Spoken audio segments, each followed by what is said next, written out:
Good morning, good morning, good morning. उम्मीद है आप सब लोग बेहतर होंगे। आपने कई बार सुना होगा कि लोग बाग जो है इंटेलिजेंस को मापने के लिए आईक्यू का नाम लेते हैं। वो हमेशा कहते हैं कि भाई तुम्हारा तो आईक्यू अच्छा है या तुम्हारा आईक्यू जो है वो कम है। ठीक है, किसी को टीज करना होता है तो बोलते हैं अरे यार वो तो लो आईक्यू वाला व्यक्ति है। किसी को प्रेज करना हो तो लोग कहते हैं उसका तो आईक्यू लेवल काफ़ी ऊपर है। ये इंटेलिजेंट क्वोशिएंट क्या चीज़ होती है? ठीक है, तो आप देखेंगे तो पाएंगे कि एक्चुअली एक ज़माने में आईक्यू को बड़ा वेटेज दिया गया और ऐसा माना गया कि जो बुद्धिमान लोग होते हैं उनका आईक्यू लेवल काफ़ी ऊपर होता है। तो आपके दिमाग में क्वेश्चन उठता होगा कि ये आईक्यू एक्चुअली है क्या चीज़? आईक्यू जो है हम ऐसा मान लेते हैं कि जो एक व्यक्ति का मेंटल एज और उसका जो फिजिकल एज है, जो उसका मानसिक आयु है कि कितनी सोच और समझ उसको उस उम्र के अंदर होना चाहिए। ठीक है, एक पर्टिकुलर से मान लीजिए एक 20 साल के बच्चे को कितना मालूम होना चाहिए, एक 40 ईयर के मैन को कितना मालूम होना चाहिए, एक 10 साल के बच्चे को कितना मालूम होना चाहिए, 5 साल के बच्चे को कितना मालूम होना चाहिए। तो उसका जो फिजिकल एज है और जो मेंटल एज है उसका एक जो रेशियो होता है that is the intelligent quotient. ठीक है ना, जो भी रेशियो होता है उसे हम 100 से मल्टीप्लाई करते हैं तो वैल्यू इसका जो है वो उसको हम 100 के फ्रैक्शन में उसको हम शो करते हैं। ठीक है, तो एक ज़माने में आईक्यू को बड़ा एम्फेसिस दिया गया। आप पूछेंगे कि सर एवरेज आईक्यू लेवल क्या होता है? तो ऐसा कहा जाता है कि दुनिया की 2/3 आबादी के यानी 2/3 ऑफ पॉपुलेशन का जो आईक्यू लेवल होता है वो 85 से लेके 115 के बीच में होता है। दुनिया की 2/3 आबादी का जो आईक्यू लेवल है वो 85 से लेकर जो है 115 115 होता है। केवल 2.5% लोग 2.5% लोग ऐसे होते हैं जिनका आईक्यू लेवल 130 के ऊपर होता है। और इसी प्रकार दुनिया में केवल 2.5% लोग ऐसे होते हैं जिनका आईक्यू लेवल 70 से कम होता है। ठीक है, मतलब ये है कि आपको 2/3 लोग एक ही आईक्यू लेवल के आसपास के आपको मिल जाएंगे आपको। ठीक है, तो एक ज़माने में आईक्यू को बड़ा इम्फेसिस दिया जाता था। ऐसा कहा जाता है कि अभी तक दुनिया में सबसे बुद्धिमान जो लोग हुए हैं उसमें जो है वो लियोनार्डो दा विंची है, जिनका आईक्यू लेवल जो है 200 के ऊपर था।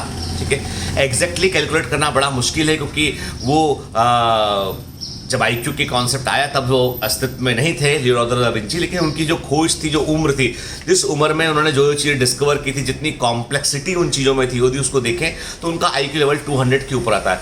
अल्बर्ट आइंस्टीन का भी कोशिश किया गया निकालने के लिए। तो अल्बर्ट आइंस्टीन की तमाम खोज के बाद यदि हम आज उनका आईक्यू लेवल देखें तो after the age of 35 year जो उनका आईक्यू लेवल है वो 165 के ऊपर था। ठीक है, जब वो बचपन में छोटे थे तो उनका आईक्यू लेवल जब बचपन में आदमी छोटे ही होता है यार, है ना, जब वो छोटे थे तो उनका आईक्यू लेवल जो है वो कम था। मतलब आईक्यू लेवल चेंज भी हो रहा है। ठीक है, तो ये जो हिस्टोरिकली हम आईक्यू लेवल निकाले तो उसका हम इतना वैलिड नहीं मानते हैं, पर एक ज़माने में रिक्रूटमेंट के लिए बड़ा आईक्यू लेवल का बड़ा इंपॉर्टेंस था। यदि आज भी देखें तो सबसे अधिक आईक्यू लेवल आपको किन लोगों का मिलेगा? आपको सबसे अधिक एवरेज आईक्यू लेवल पॉपुलेशन के अंदर है वो सिंगापुर में है। इस वक्त प्रेजेंटली सिंगापुर के अंदर है, हांगकांग के अंदर है, चाइना के अंदर है, साउथ कोरिया के अंदर है। यदि आप यूनाइटेड किंगडम को यूके को ढूंढेंगे तो आपको मिलेगा 17 या 18 पोजीशन पे आपको यूके दिखाई पड़ेगा। और America, United states of America जो है पहले 25 में आपको नजर नहीं आएगा और इंडिया भी आपको पहले 25 में नजर नहीं आएगा यदि हम आईक्यू लेवल की बात करें।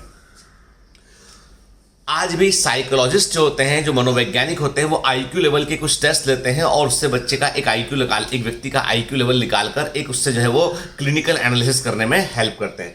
पर दुनिया के कई सारे लोग हैं जो ऐसा कहते हैं कि आईक्यू लेवल जो है, कई साइंटिस्ट कहते हैं कि आईक्यू लेवल एक सही पैरामीटर नहीं है इंटेलिजेंस को मापने का, क्योंकि कुछ लिखे हुए क्वेश्चंस, कुछ दी गई सेट ऑफ इंफॉर्मेशन से आप व्यक्ति का इंटेलिजेंस आप जज नहीं कर सकते हैं।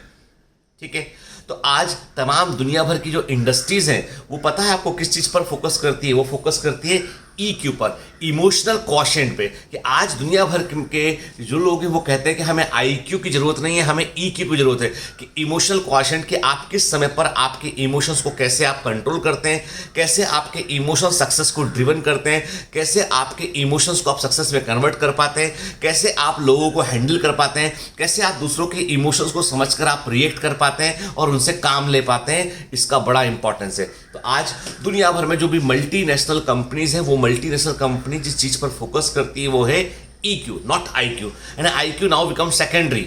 EQ यानी किसी व्यक्ति का बहुत इंटेलिजेंट होना उसे आज की दुनिया में सक्सेसफुल नहीं बनाता है। किसी व्यक्ति का बहुत ही स्ट्रांग ईक्यू का होना, किसी व्यक्ति की बेहतर अंडरस्टैंडिंग का होना, चाहे उसमें कैपेबिलिटी एवरेज क्यों ना हो, वो उसे टॉप पर पहुंचाता है। आज आप दुनिया भर के सफल बिजनेसमैन को देख लेंगे। आप चलिए हम बात करते हैं, हमारे ही पड़ोस में जो है अंबानी जी हैं, तो हम जो है मुकेश अंबानी जी की बात नहीं करेंगे, हम धीरू भाई अंबानी जी की बात करेंगे। धीरू भाई अंबानी जो है वो कोई बहुत कि कैम्ब्रिज से पढ़े हो, हार्वर्ड से पढ़े हो, ठीक है, ऑक्सफोर्ड से पढ़े हो, ऐसे व्यक्ति नहीं थे उठ के। वे मैट्रिक पास थे, लेकिन उनका इमोशनल कॉशेंट, धंधा करने का तरीका, उनका लोगों को अपने लिए काम करवाने का तरीका, वो बोलते थे कि we wait on the people, हम लोगों पर दाव लगाते हैं, लोगों की वफादारी को हम जीतते हैं, हमारे लिए पैसा सेकेंडरी है, लोगों की लॉयल्टी प्राइमरी है। ऐसे करते करते उन्होंने अपना रिलायंस इंडस्ट्रीज को उन्होंने खड़ा किया, जो आज हमारे इंडिया में जब देखेंगे तो हर तरफ आपको रिलायंस दिखाई पड़ता है। यानी कुछ भी आज आप खरीदने जाते हैं तो आप चाहे कुछ भी लें, आपको पता भी नहीं चलेगा, लेकिन वो रिलायंस का मास्टर फ्रेंचाइजी इंडिया में रिलायंस का होगा या रिलायंस उस कंपनी को ऑन करता होगा। खैर वो एक अलग बात है। तो अभी कहने का मतलब ये है कि आज सफलता जो है इसलिए नहीं मिलेगी आज आपको कि आपका बहुत इंटेलिजेंस है आप करके, वो सफलता इसलिए मिलेगी आज की दुनिया में कि आपका ईक्यू स्ट्रांग है, आप इमोशनली लोगों को डील कर पाते हैं। हर व्यक्ति जो है, चलता फिरता व्यक्ति एक इमोशन की पुड़िया होता है, it's a packet of emotions, ठीक है। और यदि आप उसके सही इमोशन को सही समय पर आप उसको डिफ्यूज करेंगे, सही समय पर सही इमोशन से आप काम लेंगे, तो जाहिर सी बात है वो व्यक्ति आपके लिए काम करेगा। तो आज मल्टीनेशनल्स ईक्यू पर फोकस करती हैं, ठीक है। मुझे अच्छे से ध्यान है कि एक बार मेरे पास एक कार थी, फोर्ड की कार थी, तो मैं उसको एक बार उस गाड़ी में कुछ प्रॉब्लम होता है ना, वो गाड़ी चलते चलते कई बार उसमें अजीब सी आवाज़ आया करती थी उसमें, और मैं उस गाड़ी को लेके एक मैकेनिक के पास, जो गाड़ी के जो शोरूम होता है, जो सर्विस सेंटर होता है, वहाँ ले गया। सर्विस सेंटर पे गाड़ी को उन्होंने 8-10 दिन रखा उन्होंने, और वो उसकी प्रॉब्लम को डायग्नोस नहीं कर पाए। मतलब सोचिए, फोर्ड का खुद का सर्विस सेंटर था। फिर अब उन्होंने बोला कि सर इसका कोई कंपोनेंट हम देखते हैं, हमारे इंजीनियर बाहर से आएंगे, जो है वो दिल्ली से आएंगे, भोपाल की बात है, तो हम आपको कॉल कर देंगे, आप एक बार ले आना, फिर देख लेंगे इसका। तो फिर मेरे को किसी ने बताया कि भाई यहाँ पे एक लोकल में मैकेनिक है, उसके पास जाके दिखा लो आप। तो मैं लोकल मैकेनिक के पास गया, एक गैराज था भोपाल में, भारत टाकीज के आसपास कहीं पर, वहाँ लेके गया मैं उसको। तो वहाँ पर उसने ना गाड़ी स्टार्ट किया, उसने लिटरली जो कार का बोनट जो होता है उसमें उसने कान लगाया, थोड़ा सुनता रहा। उसके बाद बोला कि सर इसका ये वाले पुर्जे में कोई कंपोनेंट था, उसमें प्रॉब्लम है, मैं उसको बदल देता हूँ तो गाड़ी का ठीक हो जाएगा। उसने सर्विस सेंटर पे उसने बहुत सारा पैसा लिया, उसने काम भी नहीं करके दिया। इस आदमी ने जो है वो हार्डली 200-250-300 रुपये कुछ उसने लिया होगा विथ लेबर मिला के। एक पार्ट उसने बदला, और उसके बाद गाड़ी में कभी भी वो आवाज़ नहीं आई, के जो अजीब सी भर आवाज़ गाड़ी में आ रही थी इंजन में से, वो नहीं आई के। तो अब आप बताइए, क्या वो जो मैकेनिक छोटा सा एक गैराज खोल के बैठा हुआ था, क्या वो इंटेलिजेंट नहीं है? वो भी उतना ही इंटेलिजेंट है।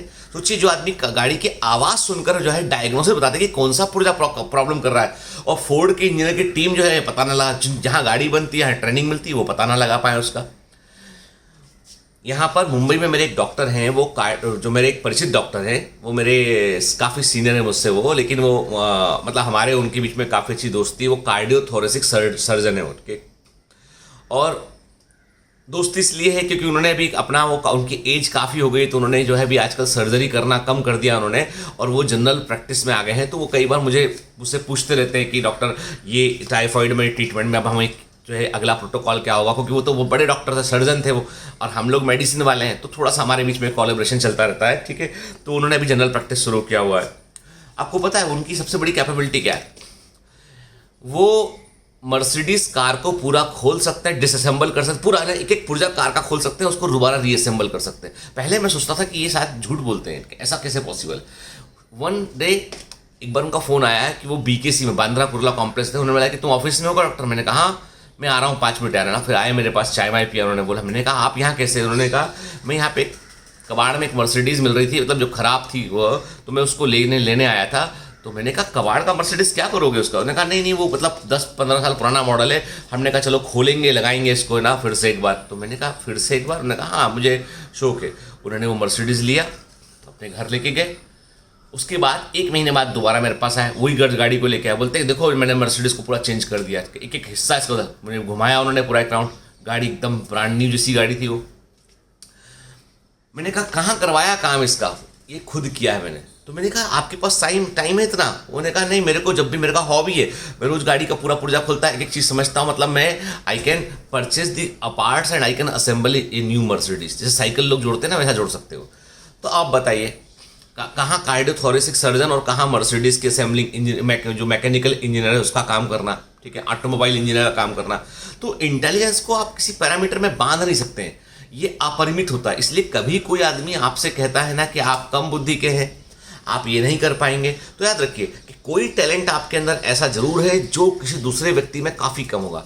Either you sing very well, इतना अच्छा गाते हैं आपके, यदि आप कहीं गा दें पब्लिक प्लेटफॉर्म पे तो लोग आपके मुरीद हो जाए, आपकी तारीफ करने लगे के।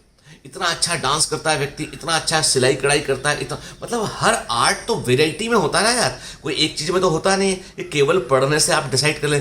तेंदुलकर को यदि आप नीट देने को बोलते, IIT JEE निकालने को बोलते, तेंदुलकर शायद ना निकाल पाते, विराट कोहली ना निकाल पाते। लेकिन ये जाहिर सी बात यह है कि उनको जो काम करने कहा गया, जो काम उन्होंने किया अपने शिद्दत से, उसमें वो टॉप पर पहुंचे। तो everybody has its on and हम सब पैकेज में। तो आप पहचानिए कि आप में क्या टैलेंट है जिसको लेकर आप बहुत ऊपर जा सकते हैं। Have a great day, all the best.